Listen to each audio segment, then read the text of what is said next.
Good morning, Rachel. How are you? Good morning. How are you? Yeah, I'm good. Great. Well, thanks for joining us. We had the opportunity and you connected with us through our Natural Women's Council website, and we were delighted to see that our video and our information made it all the way across to Australia. So thanks for connecting. I'll take a moment to introduce us for people who haven't tuned in before. I'm Jenna London, founder of the Natural Women's Council. Eugene Garvin does our research and our podcast content.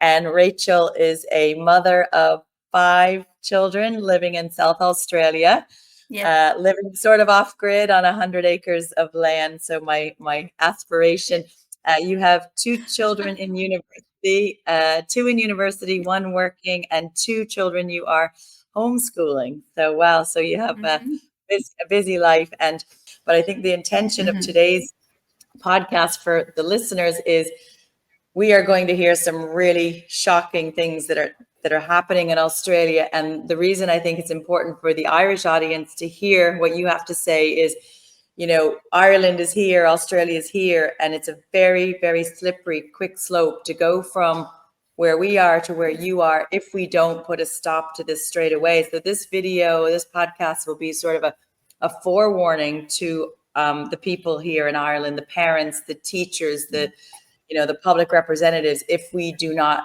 stop this in its tracks now, the children will be harmed. So thanks for joining. So when did you first realize something isn't right?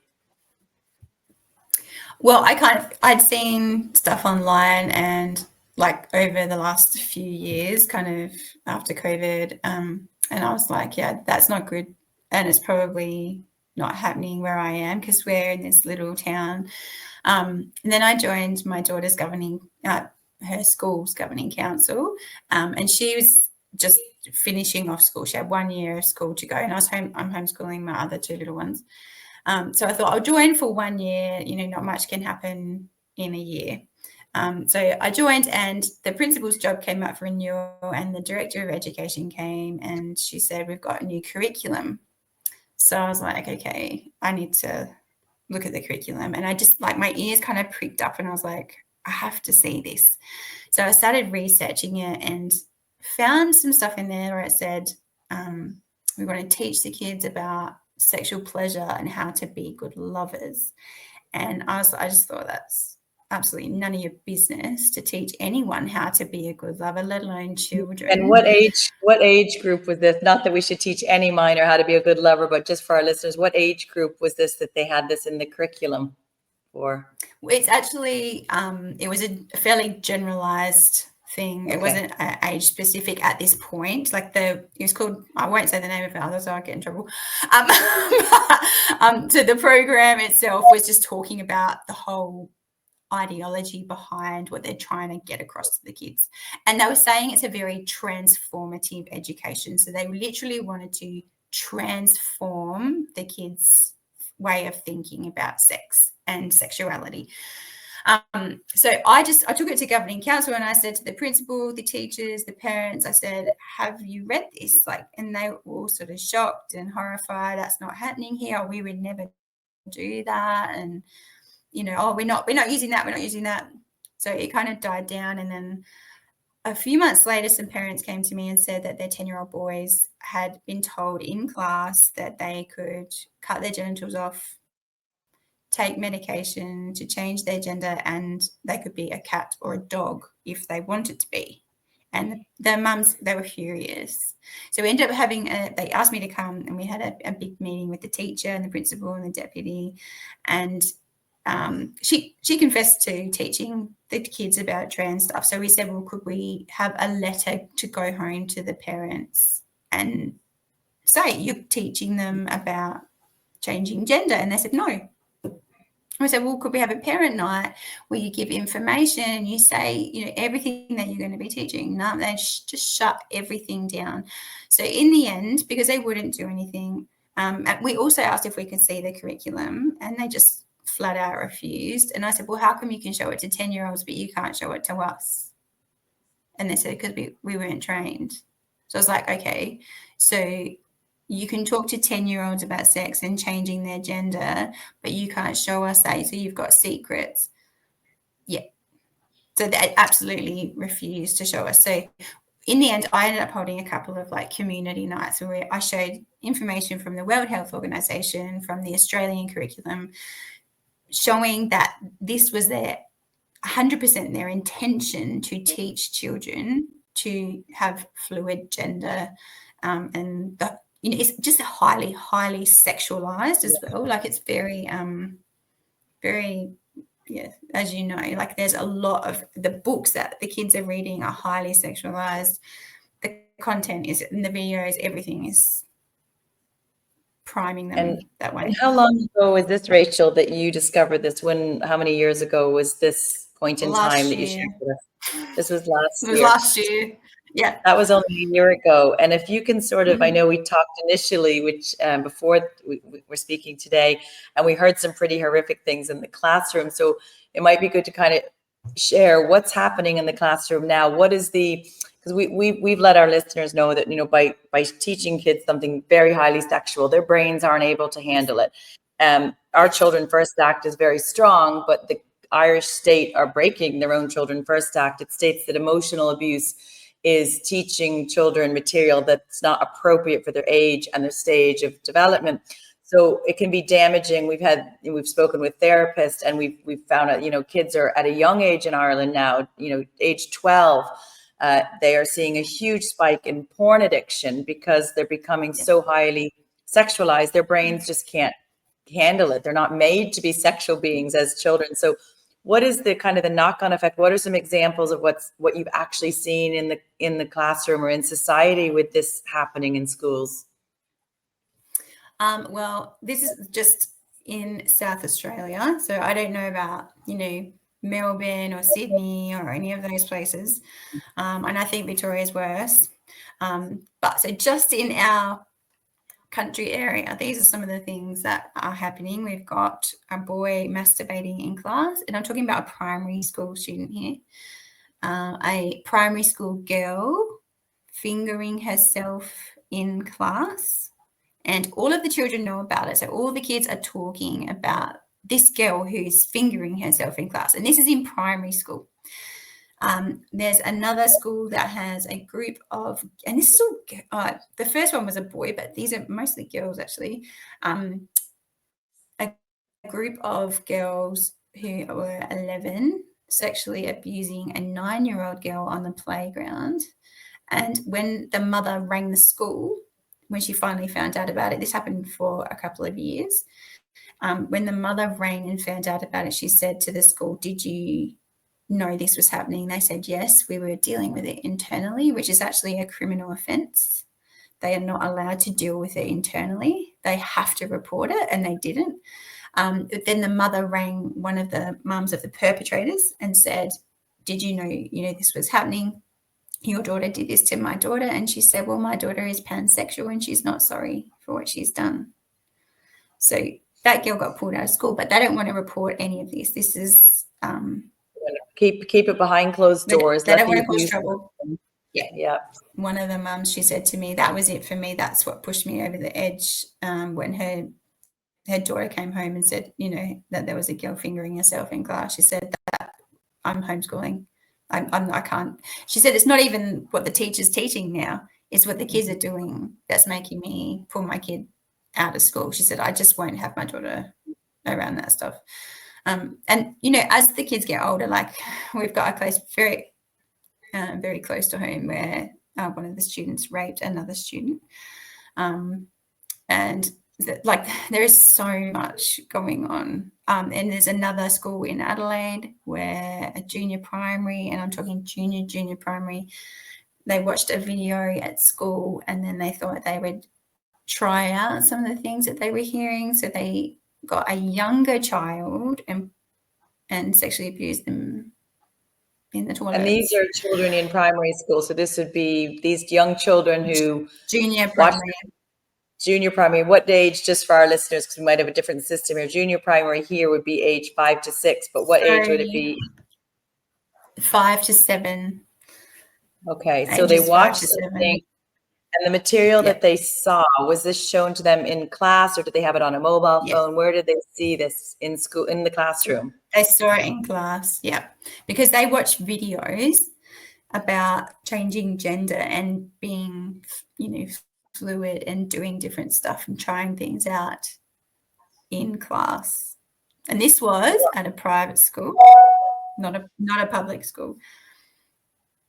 And in Ireland, we have the Irish National Teachers Organization, and they had a video. It doesn't sound dissimilar to what you're talking about. It was a video with cartoon, these little legless cartoons, Liam and Lucy, and they were talking about how Liam can be a girl and Lucy can be a boy, and promoting this in a cartoon-friendly video. And it was in the teacher's toolkit. Now, I believe INTO has since taken it down off their website, but it has been screen grabbed and it's on the Irish Education Alliance YouTube. We'll make sure we put the link in our description. But so these 5 to 7-year-olds saw something in class, wanted to try it out, and they sexually assaulted another child.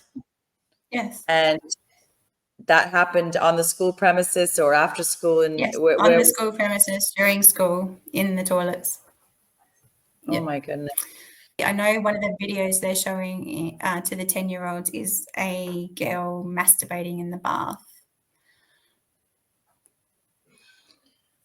And they're trying to get kids sexual at a young age. And what you're sharing with us shows the horrific outcome of, we have primary school children masturbating in class. We have them sexually assaulting other children because their brains aren't able to know what to do with this information. There's a reason why you have to be a certain age to drive a car, to watch an adult movie, etc., because the brain doesn't develop until a certain age. We met with a child therapist the other night, and he let us know that the brain doesn't develop until it's 25. So age 25 is when the brain completes development. So you have 5-year-olds learning about sex, changing gender. Their brains do not know what to do with this information. So, I mean, this is absolutely horrific. But the WHO Standards for Sexuality document wants to teach masturbation for age 0 to 4.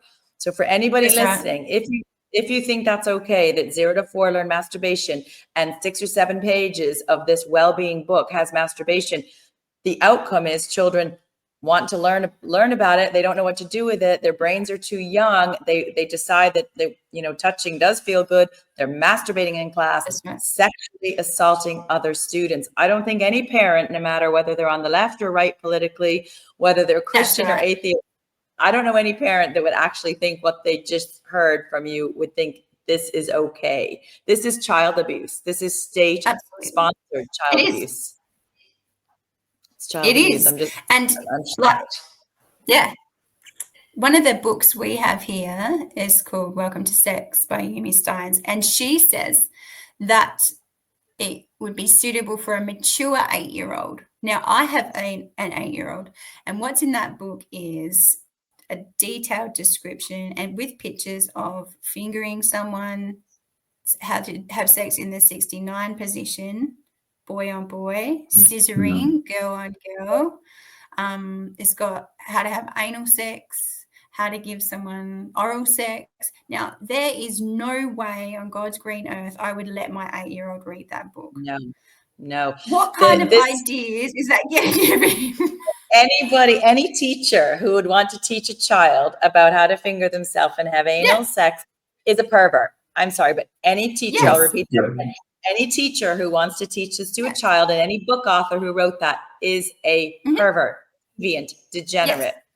Fact. Yeah. And Rachel, that's the book that won the Prime Minister's Award, isn't it? Is that the one that? That's correct. Yep. Yeah. And I was like, that tells you everything. We'll show some photographs.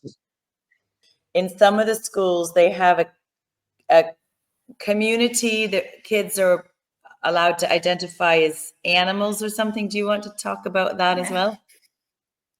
Yes. So when these mums came to me and said, that their kids were told they could be cats or dogs, I actually rang the third-party provider who teaches the teachers. And it's actually a sex clinic here in South Australia. So the sex clinic, which I think is a what's it called? A conflict of interest, right? Because it actually brings business into their clinic to go out and teach with these children. We'll provide you with contraception and STI treatment and abortions, and teach the kids they can just do whatever they want and we'll just fix it up for you.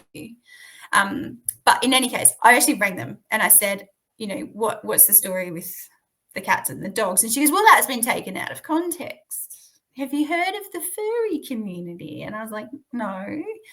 So she goes, well, some people just really feel more comfortable being an animal. And so she explained the whole thing to me, and we've got apparently, and no one's had a photo of this, apparently there are multiple schools with animals everywhere.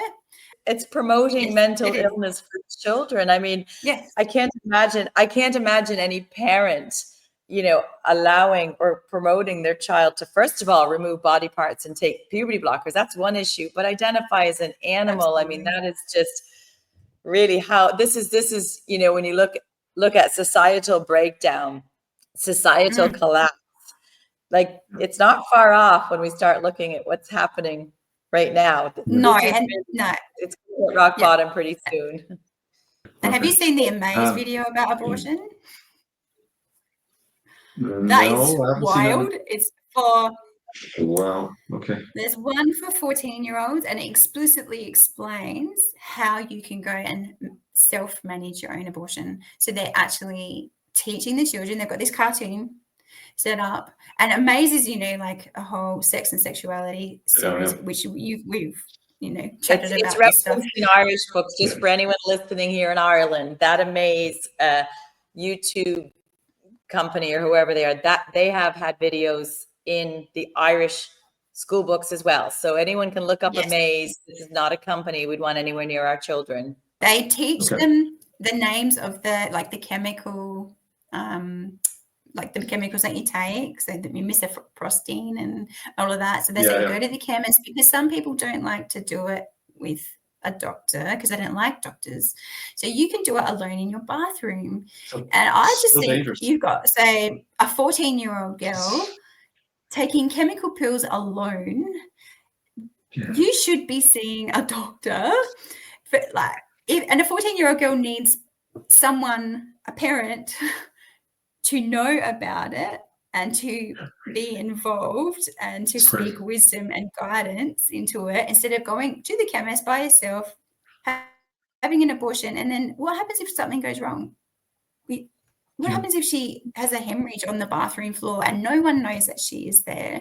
I think that's irresponsible and dangerous. And these cartoons, and they are cartoons, are for 14-year-olds. But there's one younger one for 9-year-olds explaining that abortion is an option. So it doesn't go into the details, but it just explains that abortion is an option for you. Why would a 9-year-old be pregnant? Well, according to the WHO, sexuality, if anyone listening can look up WHO standards of sexuality, it has age 9 talking about in the sexuality education their first sexual experience at age 9. That's right. So it's very clear from that document, from everything you said and what we're seeing in Ireland, and what the lecturers who wrote the program and were part of it at DCU, they believe children are sexual beings. There are no boundaries. Childhood innocence is a barrier for these degenerates, and that's what I'll call them, because childhood innocence is not a barrier to anything. It's a natural, normal part of life, and a very short part of life that these people want to destroy. But they want children to become sexual very early, so they become pregnant very early, need to learn how to get an abortion very, very early. I mean, this is it sounds like a demonic type agenda. I mean, looking at what's happening to these children, it's the only way to describe it. The darkness in this and what we're hearing and seeing is beyond comprehension. And when you also, Rachel, went to a senator, and I know you spoke on his podcast. Can you tell us sort of about that senator, how you connected, and kind of maybe what you're doing working with him, or what he's doing to put an end to this for the children? Or yeah, well, I started actually talking to my local MP, and he sort of passed my number along to some people and said, I think you need to talk to some people because I can see you're really passionate about this. And so I met the Alex Antique through them, and he is just like, he just wants the kids to be kids. He wants the kids to be innocent and to just leave them alone and let them have their childhood. And I think he really wants to see the parents rising up and not just expecting the government to do everything, but for actually the parents to take the initiative for their own children. So we were talking and he said, would you come on my show? And we, you know, what I really feel like mums and dads have disengaged. Like, we've handed over parenting to mobile phones and to computer screens and to the internet and social media, because we're so tired and stressed out. We would just, you know, we want to break. But actually it's a fake piece. It's because what's happening on that screen is so much more difficult to deal with than actually engaging with your child at home. And I just think it's time for mums and dads to re-engage back in their children's life. Know who your children are friends with, know what they're looking at, what's happening at school. Sit and have dinner with your children and talk with them about their day. Like, we really, part of this is kind of our fault because we've let it happen. We've handed it over to the school and no one's questioned them for years. Like, one of the teachers that when I went back to governing council, he actually said to me, we've been doing this course for 19 years and you're the first parent to ever say anything. And he goes, no one's questioned us. And I said, why is it so bad to ask questions? Yeah. They've had a free reign with our kids and no parent has questioned it. Parents don't know what's happening in their children's lives or in their children's minds. And the minds are getting poisoned. The children's lives are getting destroyed. And one day, in a few years' time, when this really shows, you know, when it's proven how detrimental it is, parents will wake up and say, I didn't see that happening. How did that all happen? While their children were hidden in their bedroom on their phone or hanging out with friends and, you know, getting, you know, sexually assaulted or dressing like animals. I mean, parents, and I think Mary Creedon in our Whistleblower interview couldn't have said it better. Parents, you need to take back your children. You need to know, you know, what your children are doing, and you are the parent, not the government. But people blindly trust the government. They blindly think they shouldn't. The government going to do the right thing for my children. And, you know, it's just, how are the other parents before you started homeschooling, when you had your children in the system? And my two children are in the system as well. How did other parents react to you when you were, you know, explaining what's happening and putting your head up to speak up? What was the reaction from the parent community? A lot of it is disbelief. Like, they just can't believe teachers would actually teach that. They're like, no, they wouldn't. We trust them. They care about our kids. And they're like, no, they actually are. And don't get me wrong, I'm not saying all teachers. I've spoken to some who are really trying to keep this out. And it's very dependent on the teacher, obviously, because they are the ones choosing what gets taught in class. Yes. But a lot of the teachers are brainwashed. And so the parents, they just can't believe it. So when you start producing evidence, they're so shocked. But since I, like this year, the school that we were at, they did a letter. They had a parent night, and they actually made it had to sign a consent form, because before that there has been no consent form.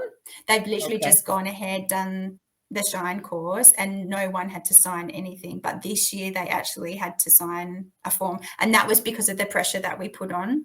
And I got the community to all email the school, and we CC'd in my local MP, and that freaked them out. They were like, oh, like, we don't want the MP getting involved, because I'm like, this is all in secret here. Everything is being done deceptively, behind closed doors, and we just need to shed the light on this and open it right up. And the newspaper reported on it, and it just started blowing up, and all the parents started going, saying to their children, what are you actually learning in class? Can you tell me what you're learning? And the kids actually, they feel like vomiting in class. They're being really naughty so they can get kicked out. Like, they're they're not coping. They've got massive anxiety regarding the class. And the thing is, in the curriculum, it says if the kids act like that, they're allowed to leave if they don't feel safe. But they actually get ostracized for leaving. So it's not the way that it says in the curriculum. They do that. Some of the parents that opted their kids out after they found out, they got publicly humiliated in front of the class and sent to detention instead of going to the library. And I was like, I actually brought it up. I said, that's bullying. You're bullying 10-year-olds. So are you having third Yes. parties other than Shine go in and teach the things that the good moral teachers refuse to teach? Yes. And I think the private schools have more of the, like, we have Shine, but Shine is doing public, but they train the teacher, not the child specifically, whereas some of the other programs are going straight into the school and teaching them straight to the student. But what I figured out is we have a lot of videos that teach those things. So the teacher might say, I'm not teaching that, but you're happy to put the DVD on or push the video, play video on YouTube. And we have a particular video called Embrace Kids, and it's for, I think, 9 and up. And it's all about changing your gender. And there's an 11-year-old girl doing a TED talk about how she's changed her gender, and now she was a girl, she was a boy, and now she's non-binary, and it's all fluid. And so this is, when they say they're not teaching stuff, they are, and they might just, someone else's mouthpiece is saying it. So the curriculum online is so ambiguous and generic that unless you know the wording and you've seen the content and the detail, you wouldn't spot anything wrong. It uses things. It's a pedagogical approach, whole school, holistic, all these big same words, exact same words. Same words. So it's happening in Australia, it's happening in Ireland, we know it's happening in Wales, US, Canada. So anyone listening from any country, if you think that it's a grassroots movement in your own country just to promote diversity and create allies for all those bullied trans kids, it's not. This is global. This is across the entire world. I looked up the Shine website, Rachel, right?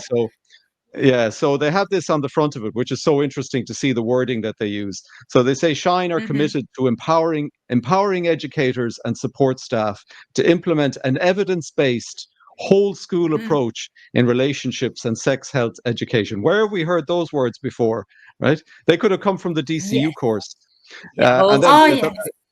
Whole school approach. And then the last thing, the very last, they have another thing: we equip educators, etc., to establish respectful, healthy, pleasurable relationships and build confidence in accessing services.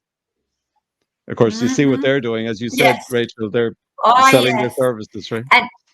And I say to the parents, I say, if you want to know what Shine's about, go look at their website, because I have photos, like screenshots off of their website, and they go, oh, well, they're not teaching that to the kids. I'm like, no, the kids go to that page and have a look, because they're promoted, and they're the people that are your safe, trusted adult, right? Because you're not recommended to go see your parents anymore. You're told to go see a trusted adult. So Shine becomes a trusted adult. If you go look at their page, they've got photos of, and a list of advice about how to have mutual masturbation. So go masturbate with a group of people. What is swinging? And explain what swinging is and how fun it is. There's a whole stack of stuff on there that, like, you don't really want your kids to know, but the kids are going to go have a look at it. So, yes, it's an adult page, but the children are looking at the adult page, and it's not closed off. It's easy to look at. So they're just, And it's desensitizing these poor children's minds, because, if a mind has trauma, like if someone's in a state of trauma, it desensitizes that mind and permanently damages it. So, we're putting all these horrific things in a children's mind. And once that mind is damaged and traumatized, it's permanent. You can't take something out of a child's mind. That is in their mind. And we have a website like this. It's actually sponsored by the HSE. It's called the spunout.ie website. We covered it when we looked at the school books. It's designated as 16 and above, but it's in the 12-year-old books. Like, it's in the books for 12-year-olds. And it covers all the adult kinks and fetishes. Like, it's got all the stuff, right? It's all in there. So people can check it out. We'll put a link in the description, spunout.ie. So we have our own website that's government sponsored by our health service. Yeah, this is not an Ireland specific issue or Australian. This is happening all across the West, in all the school books. It's the same. And that's why I think it's really important, Rachel, for people to hear the stories that you shared with us, because that is the slippery slope Ireland is going down. And the other thing I want to talk about is the subversion of parental rights. So we talked about in our previous podcast, the government is buying the school books for children. So I, as a mother, do not see the school books unless I ask for them to come home.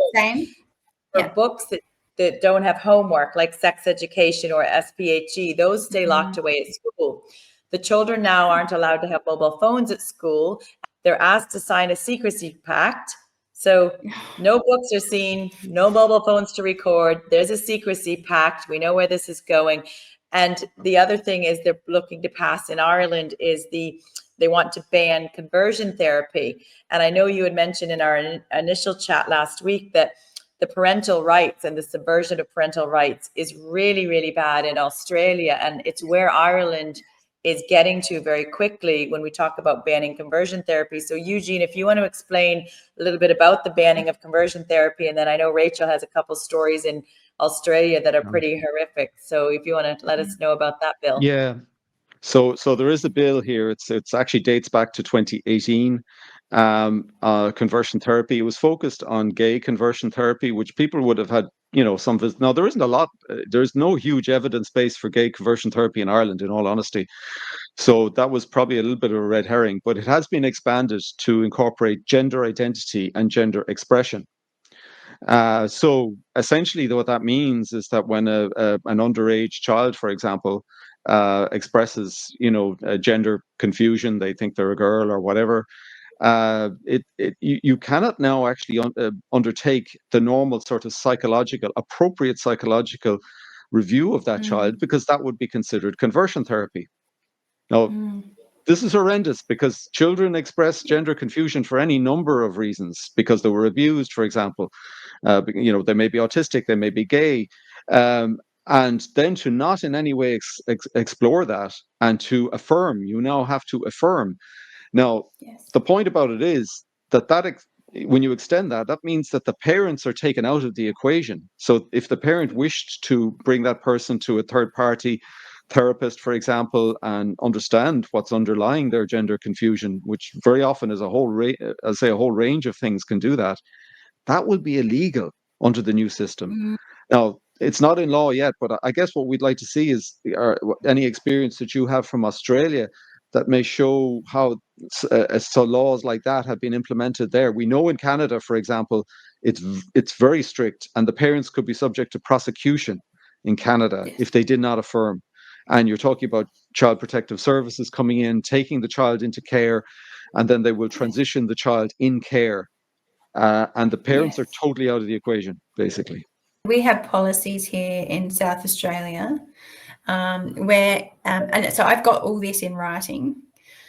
If a child comes to a teacher and says, I think, I'm transgender or whatever, then it says straight away they have to have a meeting. And the people that are compulsory at that meeting is the site leader and the student and maybe the parent if the child wants them there. But the whole school has to go along with this transition. So I have spoken to staff here in SA where they've said that a child has come and transitioned. 15 minutes later on the database, that child's gender identity was completely changed within about 15 minutes. The parents had not been notified.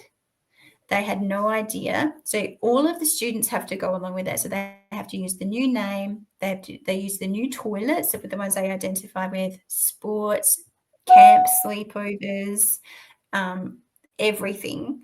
the teachers also have to go along and affirm everything. And then it says in writing that the site leader can override the decision of the parents if the parents disagree. And Rachel, can I jump in and ask, is the site leader the school principal or the headmaster? Is that what you call a site leader? Okay. Yeah. Well, it could be someone else, but it's usually the principal. So it could be the deputy or the well-being person or someone. So because the whole school has to go along with it, they basically are teaching this child to lie to their family, and the school will still use their old name with the parents. It actually says this in writing. Use the old name with the parents, use the new name at the school. So they're teaching these children to have a double life.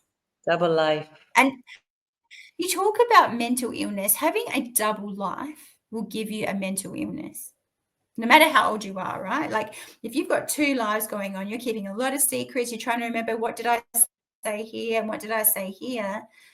They're creating mental illness in children by getting them to keep secrets from their parents. Now, in what part of the documents I'm looking at, it says the child could be 16 or the child could be 9.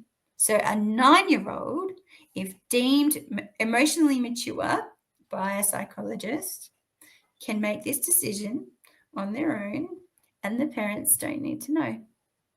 And we've had a case here in Australia where the parents asked for a second opinion. So they went and saw a gender clinic, and they said, we want to get started on puberty blockers and blah, blah, blah. And they said, well, could we get a second opinion?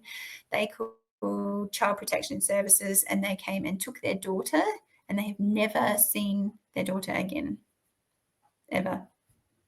So anyone listening who doesn't realize how bad it can be, just let that sink in for a minute, that these parents have never seen their daughter again. These children in Australia are being led down the transgender path socially and medically, and the parents don't have a say. And I don't think any parent listening today would think that that's okay. I mean, we are our children's parents. We are their guardians. We are their protectors. And to have someone come in and take your child and give them drugs or chest binders, or as belong to in their toolkit, teaches children how to do tucking, which I learned is a boy tucking his genitals to make it look like he's a girl, or a girl wearing a chest binder. This is in the belong to toolkit, and they were in school with children here last week. So we know exactly where this is going. In Ireland, if we have the ban the conversion therapy bill, children will be pushed right down an affirmation path when they are confused about their gender. And there's no surprise that there's such mental illness and stress and anxiety amongst children when this is being pushed in their faces 24/7 and taught to them in school. We are, the state in Ireland, and it sounds like Australia, are creating a child mental health crisis. Absolutely. 100%. Yeah. My goodness, it's really hard to kind of visualize it getting to that point. It sounds like if I were to speak to you years ago and you were to tell us what happened, it would be unbelievable. You would say, no, that can't happen. But seeing what we're seeing, it is sadly believable. And it is where it will happen if we let it continue to go down the path. The policy you just referenced, that was one in your school? Or was that the government's? That's the state, that's the government's policy.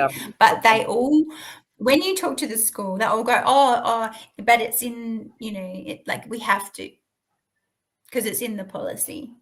So it's their little, that, their fallback, and that they don't actually, it's not actually in law, it's policy, but they use that policy as law, and they take them anyway.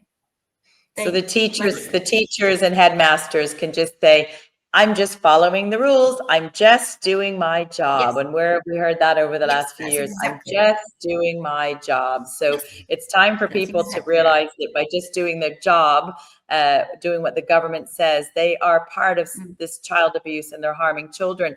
Have there been lawsuits in Australia, Rachel, where children have been harmed and where parents have taken a case personally against a teacher or a principal or against the state? Well, I think I mentioned we had a case here in SA where this isn't about transitioning. This is about a third-party provider coming into a school with year 9 girls, and it was girls only, and I don't know why. They showed these girls pictures of naked trans bodies, and they talked to them about beastiality and incest. Now, that case is going to court. And so I can't say a lot about that, but it was all over the news. It just went absolutely everywhere, it blew up because the girls actually they ran to the toilets to get away, and they were sitting in the toilets going, why are they teaching us about sex? I would feel violated as an adult if someone brought me in a room and showed Yeah. me a picture of a naked person, naked trans person, Yeah. or bestiality. That would traumatize me as Yeah. an adult. Yes. It's absolutely wild. And do you know, there was no teacher there. There was no one present from the school. They just let this third-party provider come in and say whatever they wanted, show whatever they wanted. And the mums have said, can we have a look at what you showed our daughters? No. It's all secret. So we need to stop the secrets. This is my big thing. If it's a secret, that's a red flag. You should have no secrets about my child from me at all. I need to be able to have access to everything. We actually have something here. Australia did a royal commission into institutionalized sexual abuse back in 2013. And it actually says in there, because it was about sports clubs and schools and, scouts and all that kind of stuff. And so they interviewed all of these sexual abuse victims. It was like 650 or something.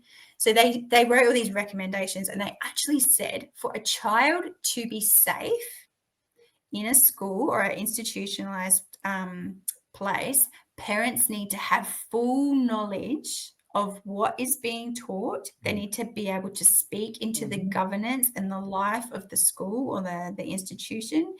That they need to be really involved. So if that's the recommendation of the Royal Commission, why aren't the schools following that? And I wrote that to our school, and I said, how come you're not following the Royal Commission? That looks bad for you. What's happened to the quality of learning in the schools? Because if this stuff is going on, it has to be having an impact. Like, can you talk about that for a minute? Oh, the state of education in Australia has plummeted. Like, we are, I forget what it is in the world. With discipline, we're at like 77 out of 80 of the countries that were looked at. But our academic scores, we had an international educator guy come and have a look at the Australian curriculum, and he said it's a mile wide and an inch deep. And he goes, you're just raising up robots and there is no critical thinking. We actually have an Institute of Public Affairs, and they have said what the children are learning how to become social activists. They're not learning numeracy and literacy. Their numeracy and literacy skills are so poor. The universities are getting them, and they're like, you can't even read and write properly. So it's an absolute mess. And this is one of the reasons that I'm homeschooling, is because I'm doing a curriculum that actually teaches numeracy and literacy, because they're like, I could see the writing of these kids. I've been doing some stuff with teenagers around here, and like, I'm looking at the paragraph structure, the sentence structure.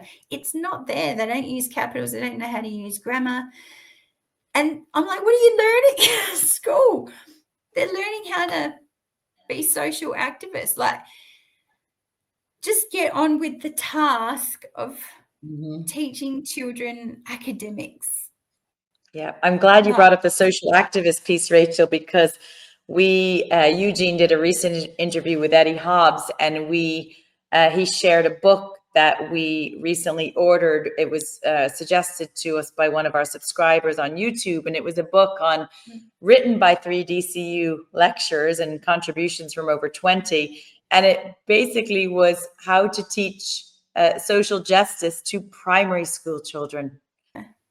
And if we look at everything we've talked about, so children aren't learning they're not learning the basics. They're learning how to be sexual beings. They're learning critical theory, not critical thinking. The academics are being taken out, and all the social justice is being put in.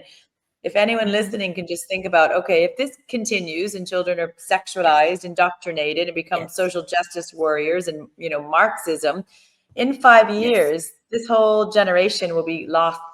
This whole generation will be completely indoctrinated, and these children coming out of school will not have the basic skills to go out and work, get a good job, or work for themselves, or buy a house. This is affecting these children for the rest of their lives. And they'll be too traumatized to even want to have a lifelong partner and spouse and have a family, because their brains are being damaged and traumatized because of what's happening to them in school. So the whole society is going to every fabric of the society will completely come unraveled and change based on the destruction and the corruption of the education system. It's really tragic. It's devastating, actually. And like, I was talking to a teenager from around here, and I said, do you like a boy? And she goes, nah, everyone at school says boyfriends are bad. And I said, oh, do they? And I said, do they just say men are bad? And she goes, yep. So they're becoming afraid to be in a relationship. They're afraid and not equipped to live life at all. The academics isn't there. Relationally, it's all falling apart. I feel so sad for these kids, and we just have to speak for them. They don't know how to say it themselves. They don't know how to say, I'm not coping with this. I don't feel good. Like, I'm struggling with this content. So we need to stand for them. We need to speak up. Yeah, I think that's probably, we're at the top of the hour now. That's probably a really, really good place to end, is just asking any parent listening, any man, any woman, whether you have children or grandchildren yourself, any adult listening needs to be the voice for these children who are struggling, getting abused, and it is abuse. And we need to be their voice without fear of being othered or labeled, or what will they think, or what will somebody say about me. These are children, innocent children, whose minds are being destroyed, and this will have lifelong consequences. So any man or woman listening, please hopefully be inspired by what Rachel shared with us. Let's not let the school system in Ireland or wherever else you're listening from get destroyed. Let's not let what happened to these kids in the Australian classroom happen to children anywhere else. And let's hopefully Australia can stop it as well. But it will only stop when a lot of angry adults get the courage to speak up and stand up against this state-sponsored child abuse. So thanks, Rachel, for your very candid discussion, and hopefully you'll inspire many more parents to take action.